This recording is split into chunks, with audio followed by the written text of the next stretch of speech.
Pembroke Castle is a medieval castle in Pembroke, West Wales. Standing beside the River Cleddau, it underwent major restoration work in the early 20th century. The castle was the original seat of the Earldom of Pembroke. In 1093, Roger of Montgomery built the first castle at the site when he fortified the promontory during the Norman invasion of Wales. A century later, this castle was given to William Marshal by Richard I. Marshal, who would become one of the most powerful men in 12th century Britain, rebuilt Pembroke in stone, creating most of the structure that remains today. Construction. The castle is sited on a strategic rocky promontory by Cleddau estuary. The first fortification on the site was a Norman motte and bailey.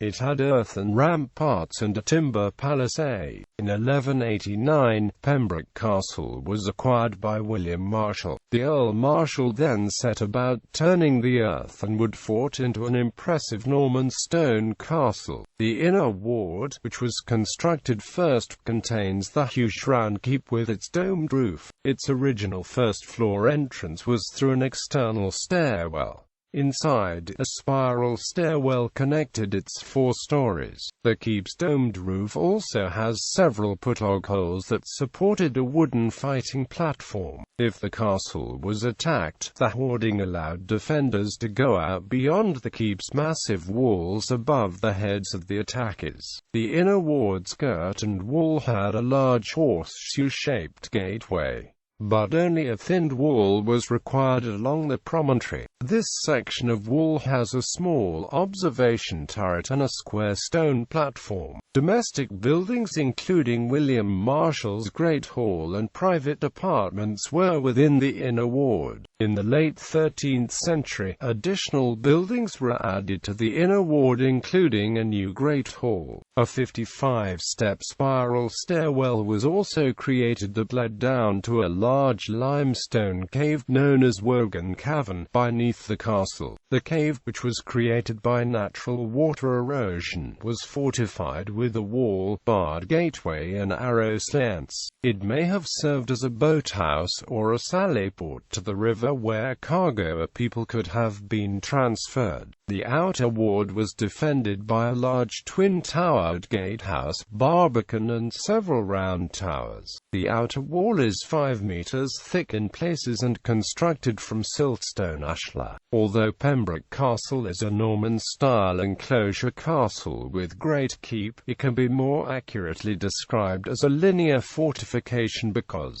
like the later 13th century castles at Carnarvon and Conwy, it was built on a rock promontory surrounded by water. This meant that attacking forces could only assault a narrow front. Architecturally, Pembroke's thickest walls and towers are all concentrated on its landward side facing the town, the river creating a natural defense around the rest of its perimeter. History. Pembroke Castle stands on a site that has been occupied since at least the Roman period. Norman Lord Roger of Montgomery founded the first castle here in the 11th century. Gerald de Windsor, ancestor of the Fitzgeralds of Ireland, was constable of Pembroke Castle from 1102. Although only made from earth and wood, Pembroke Castle resisted several Welsh attacks and sieges over the next 30 years, the castle establishing itself at the heart of the Norman-controlled lands of southwest Wales. In the 12th century, Robert of Bellum, 3rd Earl of Shrewsbury, Roger de Montgomery's eldest son, was forced to forfeit all his British lands and titles after he rebelled against Henry I.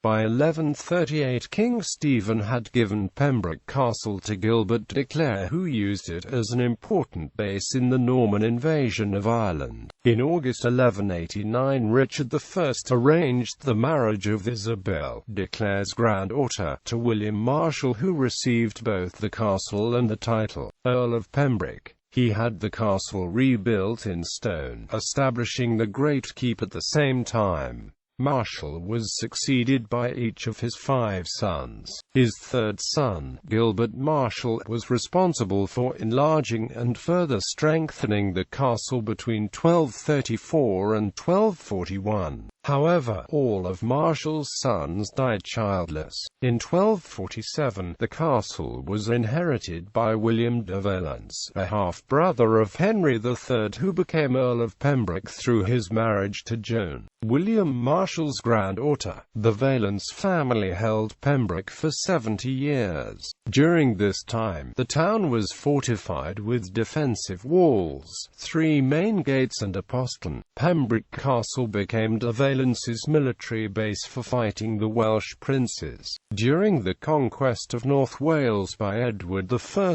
between 1277 and 1295. But on the death of Aymer de Valence, 2nd Earl of Pembroke, William de Valence's son, the castle passed through marriage to the Hastings family. In 1389, 17-year-old John Hastings died in a jousting accident, ending a line of inheritance stretching back 250 years. Pembroke Castle then reverted to Richard II. Short tenancies were then granted by the Crown for its ownership. By 1400, Owain Glyndwr had begun a rebellion in Wales. However, Pembroke escaped attack because the castle's constable, Francis Court, paid off Glyndwr in gold. Eventually the castle and the earldom were presented to Jasper Tudor by his half-brother Henry VI in 1452.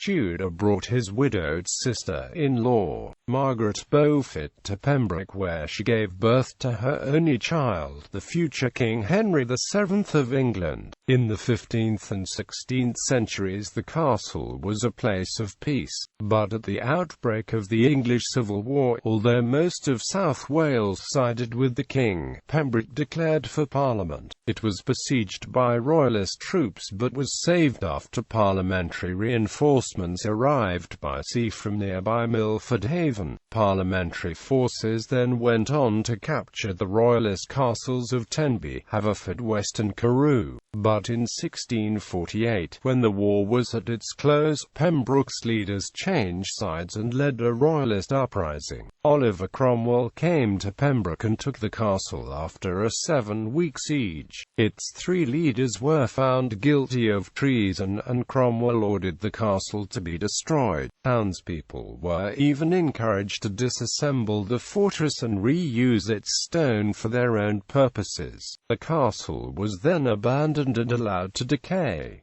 It remained in ruins until 1880, when a 3-year restoration project was undertaken. Nothing further was done until World War I veteran Major General Sir Ivor Phillips acquired the castle in 1928 and started an extensive restoration of the castle's walls, gatehouses and towers. After his death, a trust was set up for the castle, jointly managed by the Phillips family and Pembroke Town Council. Present day, Pembroke Castle has been a Grade I listed building since 1951. The castle is open to the public. It remains the largest privately owned castle in Wales.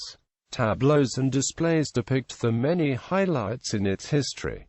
Film appearances. Pembroke appeared one of the opening scenes in the 1968 film The Lion in Winter, in which the future Richard I of England jousts with another knight. In 1976, Pembroke Castle was used for the jousting scenes in the film Jabberwocky, directed by Terry Gilliam. In 1989, the BBC used Pembroke Castle as the set of King Murat's castle in its adaptation of Prince Caspian, one of C.S. Lewis's Chronicles of Narnia. In 2011, Pembroke Castle was used for some scenes of Richard II shown as part of the BBC's Shakespeare season The Hollow Crown. Scenes for the 2016 film Me Before You were shot at the castle in 2015. Gallery.